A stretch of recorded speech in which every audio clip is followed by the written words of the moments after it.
Hello friends, இன்றைக்கி நாம் பார்க்க போகிற ஒரு சிறப்பான இடம் எதுன்னு பார்த்தீங்கன்னா, பிருந்தாவனத்தில் உள்ள ஒரு அற்புதமான இடம் பாங்கி பிஹாரி அப்படிங்கிற ஒரு டெம்பிள் தான் பிருந்தாவனத்தில் ரொம்ப ஃபேமஸ். ஏன் ரொம்ப ஃபேமஸ் சொல்கிறேன்னா, பிருந்தாவனத்தில் உள்ள சிறப்பான கோயிலில் ரொம்ப முக்கியமான இடம், எல்லோரும் கண்டிப்பாக பிருந்தாவனம் வந்தால் பார்க்க வேண்டிய ரொம்ப முக்கியமான இடம் எதுன்னு பார்த்திங்கன்னா இந்த பாங்கி பிஹாரி தான். அப்படி என்ன இந்த கோயிலில் விசேஷம்னு பார்த்தீங்கன்னா, ரொம்ப முக்கியமான விஷயம், கிருஷ்ணர் இதோடைய லீலை இன்னமும் இந்த இடத்துல நடந்துக்கிட்டு இருக்குங்கிறது தான் இந்த கோயிலோட பெரிய சிறப்பு அம்சம். பிருந்தாவனத்தில் ரொம்ப பல முக்கியமான இடம் இருக்குது. கிருஷ்ணர் பிறந்தது, தவழ்ந்தது, நடந்தது, மண்ணில் உருண்டதுன்னு ஒவ்வொன்றுக்கும் ஒரு இடம் கோயில் இருக்குது. அதில் இந்த கோயில் என்ன விசேஷம்னு பார்த்திங்கன்னா, இன்னமும் கிருஷ்ணரோட லீலை நடந்துகிட்ருக்கு. நைட்டு கிருஷ்ணர் இதில் இருக்கிறார் அப்படிங்கிறதெல்லாம் சொல்கிறாங்க. அது மாதிரி இந்த ஊரில் இருக்கிற 2 முக்கியமான இடத்துல, ஒன்று நிதிவனம், இன்னொன்று பார்த்திங்கன்னா இந்த பாங்கி பிஹாரி. நிதிவனத்தில் என்ன ஃபேமஸ்ன்னு பார்த்திங்கன்னா, நைட்டு கிருஷ்ணர் ராதாவும் அங்கே நடனம் ஆடுறாங்க, அங்கே புல்லாங்குழல் சவுண்டு நைட்டு கேட்கும், இப்படிலாம் இன்னும் சொல்லிக்கிட்டு இருக்காங்க. அந்த அற்புதங்களை சில பேர் பார்த்துருக்காங்க.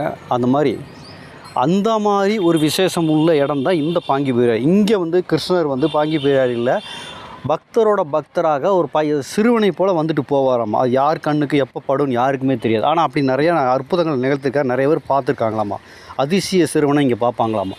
அந்த கிருஷ்ணர் அந்த சிறுவனுடைய ரூபத்தில் இங்கே பக்தருக்கு, உண்மையான பக்தருக்கு காட்சி கொடுக்குறாரு.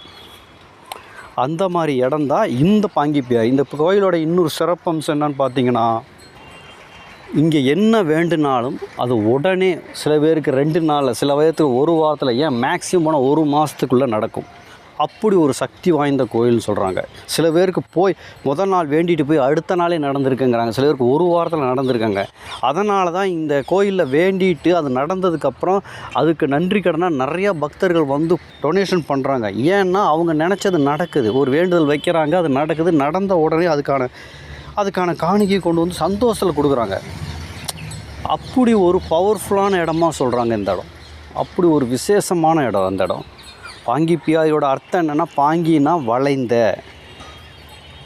பிஹாரினா ஒரு வடிவம், பாங்கி பிஹாரினா வளைந்த வடிவத்தில் உள்ள கிருஷ்ணர்னு பொருள்.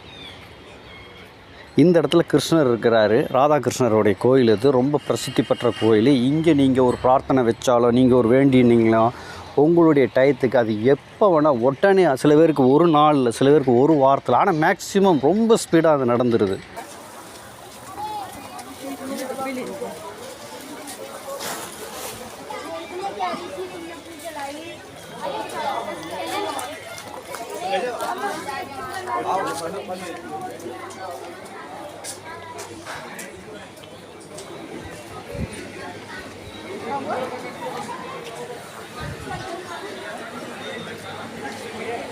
அதில் நம்பர் 1 பிருந்தாவனத்தில் இதுதான். அப்படிப்பட்ட இந்த கோயிலுக்குள்ளே தான் இன்றைக்கி நம்ம போக போகிறோம். இந்த கோயிலுக்குள்ளே நம்ம வந்திருக்கோம். இன்றைக்கி இந்த கோயிலை தான் சுற்றி பார்க்க போகிறோம். வாங்க கோயிலை சுற்றி பார்க்கலாம். ரொம்ப அருமையான கோயில். இந்த கோயிலுக்கு பின்னாடி இன்னொரு கதை கூட ஒளிஞ்சிருக்கு.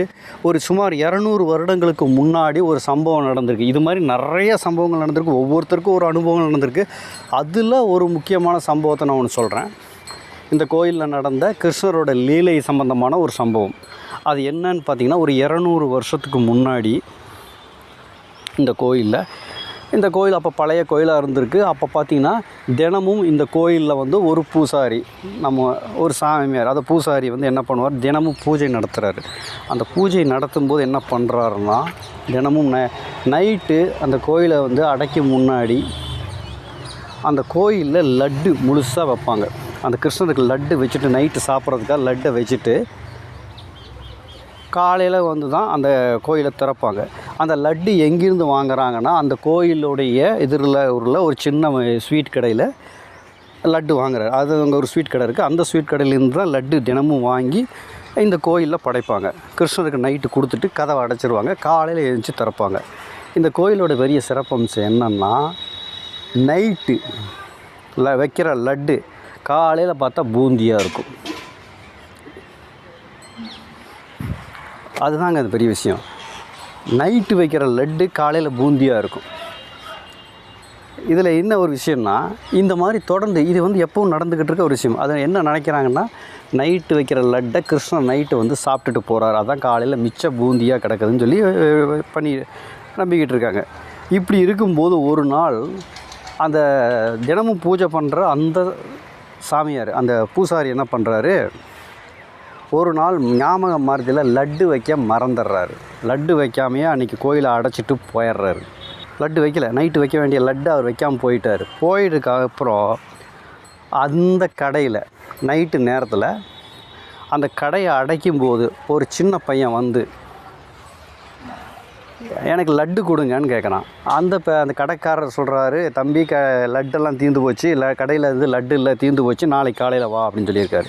இல்லை கடைக்குள்ளே 4 லட்டு இருக்குது நான் பார்த்தேன் அப்படிங்கிறார். டேய் கடையாக நான் அடைச்சிட்டேன், உனக்கு எப்படி தெரியும் அந்த நான் உள்ள லட்டு இருக்குன்னு? அப்படிலாம் இல்லை போனால் இல்லை இருக்குது பாருங்கன்னு சொன்னார். சரி அந்த பையன் ரொம்ப தொல்லை பண்ணுறான்னு சொல்லிட்டு அந்த கடையை திறந்து உள்ளே பார்த்தா 4 லட்டு இருந்திருக்கு. அந்த கடைக்காரருக்கு ஆச்சரியம். சரி அந்த பையன் தொல்லை பண்ணுறான்னு சொல்லிட்டு அந்த லட்டு சரி இந்த லட்டுன்னு சொல்லி கொடுத்துருக்காரு. கொடுக்கும்போது அந்த பையன்கிட்ட காசு இல்லை, பணம் இல்லைன்னொன்னே சரி எப்போ பணம் இல்லாமல் எப்படி லட்டு தரமாட்டேன்னு சொல்கிறாரு. அப்போ அந்த பையன் வந்து என்கிட்ட பணம் இல்லை, வேணா என்கிட்ட இருக்கிற 4 வளையல் இருக்குது, அது நல்ல தங்க வளையல் தான், இதை நீங்கள் வச்சுக்கோங்க, இந்த வளையலை வச்சுக்கிட்டு லட்டை கொடுங்க. தங்கமாக என்னன்னு தெரியல, ஆனால் வளையல் கொடுத்துருக்கான். வளையலை கொடுத்து எனக்கு அதுக்கு பதிலாக அந்த 4 லட்டை கொடுங்கன்னு சொல்லி அந்த பையன் வந்து 4 வளையலை கொடுத்துட்டு அந்த லட்டை வாங்கிட்டு போய் சாப்பிட்டுட்டு போயிட்டான். இது அன்றைக்கி நைட்டு நடந்திருக்கு. காலையில் அந்த பூசாரி கோயிலை திறந்துருக்கார். திறக்கும் போதும் பார்த்தா கிருஷ்ணருடைய அலங்காரத்தில் இருக்கிற 4 வளையலை காணோம். எங்கே போச்சு, எங்கேயோ மறந்து வந்துச்சுன்னு ஒரே குழப்பத்தில் இருக்கார். அப்புறம் அந்த நியூஸு ஃபுல்லாக அங்கே எல்லாம் பரவுது. கிருஷ்ணர்கிட்ட இருக்கிற கோயிலில் இருக்கிற நகையை காணோம், அந்த கையில் இருக்க வளையலை காணங்கும்போது அப்படி பேசிக்கிட்டு இருக்கும்போது பார்த்திங்கன்னா இந்த நியூஸ் அந்த கடைக்காரனுக்கு போய் அந்த கடைக்காரன் வந்து ஏங்க இந்த 4 வளையலாக பாருங்கிற மாதிரி அந்த வளையலை கொண்டு வந்து கொடுக்குறாரு. கொண்டு வந்து கொடுத்த உடனே ஆமாம் இதுதான், இது எப்படி உன் கடைக்கு வந்துச்சுன்னா, நேற்று ஒரு பையன் வந்தான், அந்த பையன் தான் இந்த வளையலை கொண்டு வந்து கொடுத்தான், அந்த பையன் வளையலை கொண்டு வந்து கொடுத்தானா அப்படிங்கும்போது தான் அவங்களுக்கு ஒரு விஷயம் புரியுது. எதுக்கு வந்தான்னு கேட்கும்போது 4 லட்டு வாங்க, அவன் 4 லட்டு வாங்கிட்டு போனான், இந்த வளையலை வச்சுருந்தாங்க. அப்போ தான் அவங்களுக்கு ஒரு விஷயம் புரியுது. அந்த பூசாரிக்கு அவருக்கு ஞாபகம் மறதியில் நைட்டு லட்டு வைக்க மறந்துட்டேன். டெய்லி அவர் 4 லட்டு வைப்பார், லட்டு வைக்க மறந்துட்டார். ஸோ நம்ம நேற்று நைட்டு லட்டு வைக்கலை, அதுதான் அந்த லட்டு அங்கே போய் வாங்கியிருக்காரு. அதனுடைய அடையாளம் தான் அவர் கையில் அந்த வளையலை காணோம், அந்த வளையல் இந்த கடையில் இருந்திருக்கு. இதை கேட்டு அங்கே இருக்கிற எல்லாருமே அதிர்ச்சி அடைகிறாங்க. இப்படி ஒரு அற்புதமான சுவாரஸ்யமான ஒரு லீலையை கிருஷ்ணர் செஞ்சுருக்காரு. இதுதான் அந்த கோயிலோட சிறப்பு அம்சம். அப்போ இன்னமும் கிருஷ்ணர் ஏதோ ஒரு ரூபத்தில் யார் ரூபத்துலையோ வந்து நமக்கு லீலையை செஞ்சுட்டு போயிடுவார். இந்த மாதிரி பல கதைகள் அங்கே இருக்குது. நிறையா பேருக்கு இந்த அனுபவங்கள் இருக்குது. இது கதைன்னு சொல்கிறத விட அனுபவம். இந்த அனுபவம் பல பேருக்கு நடந்திருக்கு. இன்னமும் கிருஷ்ணர் லீலை புரிஞ்சுக்கிட்டு இருக்காங்கிறது உண்மையான பக்தருக்கு ஏதோ ரூபத்தில் அவர் வந்து அங்கே வந்து காட்சி கொடுக்குறாரு. அப்பேற்பட்ட ஒரு அற்புதமான இடத்துல தான் நாம் இப்போ நின்றுக்கிட்டு இருக்கோம். இந்த கோயில் வந்து எங்கே இருக்குதுன்னு கேட்டிங்கன்னா, மதுரா மாவட்டம் பிருந்தாவனத்தில் யமுனா நதி போகிற வழியில், யமுனா நதி போகிற ரூட்டில் நீங்கள் இஸ்கான் கோயில்னு ஒன்று இருக்குது. அந்த இஸ்கான் கோயிலேருந்து நீங்கள் ஆட்டோ பிடிச்சிங்கன்னா, அந்த இடத்துல நீங்கள் ஆட்டோ பிடிச்சிங்கன்னா யமுனா ரோட்டில் போனீங்கன்னா 10 நிமிஷத்தில் மேக்ஸிமம் 30 to 50 ரூபா தான் வாங்குவாங்க ஆட்டோ சார்ஜ். 10 நிமிஷத்தில் அந்த இடத்துல கொண்டு போய் ட்ராப் பண்ணுவாங்க. டிராஃபிக் இல்லைன்னா 10 நிமிஷம், இல்லைன்னா 10-15 நிமிஷத்தில் அந்த கோயிலுக்கு போயிடலாம். உள்ளே போனீங்கன்னா எப்பயும் கூட்டம் ஜேன்னு பயங்கர கூட்டமாக இருக்கும். ஏன்னா எப்பவும் விசேஷம் நடந்துக்கிட்டே இருக்கும். மதியம் ஒரு 1:30க்கு அடைச்சிடுவாங்க, திரும்ப ஒரு 1:30க்கு அடைச்சிட்டு திரும்ப 4:30க்கு திறந்துருவாங்க. ஆனால் கூட்டம் அதுக்கு முன்னாடியே கூட்டம் ஒரு 3 மணி நேரமாக வெயிட் பண்ணிக்கிட்டு இருப்பாங்க அந்த கோயிலுக்குள்ளே போகிறதோ. ஆனால் இந்த இடத்துல வந்து அந்த கோயிலோட கூட்டத்தை பார்க்கும்போது குழந்தைகளோடு வரும்போது ரொம்ப கவனமாக வரணும். காரணம் அவ்வளோ கூட்டங்கள் இருக்கும். அவ்வளோ எளிமையாக உள்ளுக்குள்ளே போக முடியாத அளவுக்கு மக்கள் நெருக்கடி படிக்கட்டுலாம் ரொம்ப இதாக இருக்கும். அதனால் ரொம்ப கூட்டம் இல்லாத நாட்களில் வர முடியாது. நீங்கள் இங்கே சண்டே ரொம்ப கூட்டமாக இருக்குது, சாட்டர்டே சண்டே செம்ம கூட்டமாக இருக்கும். நீங்கள் மற்ற நாட்களில் ஒரு பகல் வேலையில் வந்தீங்கன்னா தரிசனம் பண்ணலாம். ரொம்ப அற்புதமான இடம், எல்லோரும் பார்க்க வேண்டிய இடம்னு சொல்லுவேன். கிருஷ்ணருடைய லீலை புரிஞ்ச இடம், இன்னமும் லீலை புரிஞ்சிக்கிட்டு இருக்காரு. அந்த இடத்துல நிதிமனமும் இந்த பாங்கி பிகாரினும் விருந்தாவனத்தில் முதலிடத்தை சேரும். இந்த கோயிலை, இந்த இடத்துக்கு வர்றவங்க தயவுசெய்து இந்த கோயிலை மிஸ் பண்ணிடாதீங்க. ரொம்ப நல்ல கோயில், அற்புதமான கோயில். உங்களுடைய பிரார்த்தனை வைங்க, ரொம்ப சீக்கிரமாக அது நிறைவேறிடும். அவருடைய அனுபவத்தில் இது நடந்திருக்கு. நீங்களும் இந்த கோயிலுக்கு வந்து உங்களுடைய பிரார்த்தனையை நிறைவேற்றிக்கங்க. கிருஷ்ணருடைய லீலைகளை அனுபவிங்க. பிருந்தாவனத்தில் நீங்கள் எல்லோரும் கண்டிப்பாக பார்க்க வேண்டிய ஒரு இடம் நான் உங்களுக்கு பரிந்துரை செய்கிறேன்.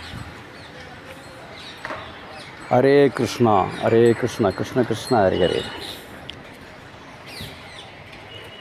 ஓகே ஃப்ரெண்ட்ஸ், இந்த இடத்த நம்ம சுற்றி பார்த்துட்டோம். நீங்களும் இந்த இடத்த வந்து பாருங்கள். கண்டிப்பாக உங்களுக்கு ரொம்ப பிடிக்கும். ஏன்னா கிருஷ்ணரோட அற்புதமான இடம், யாரும் மிஸ் பண்ணிடுறாங்க.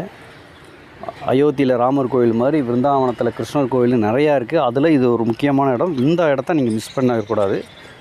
இதையும் வந்து பாருங்கள். ஓகே ஃப்ரெண்ட்ஸ், நம்ம அடுத்த வீடியோவில் வேறு ஒரு நல்ல இடத்துல பார்க்கலாம். வேறு ஒரு நல்ல வீடியோவோடு உங்களை நான் சந்திக்கிறேன். மீண்டும் இன்னொரு இடத்துல பார்க்கலாம். நன்றி, பாய்.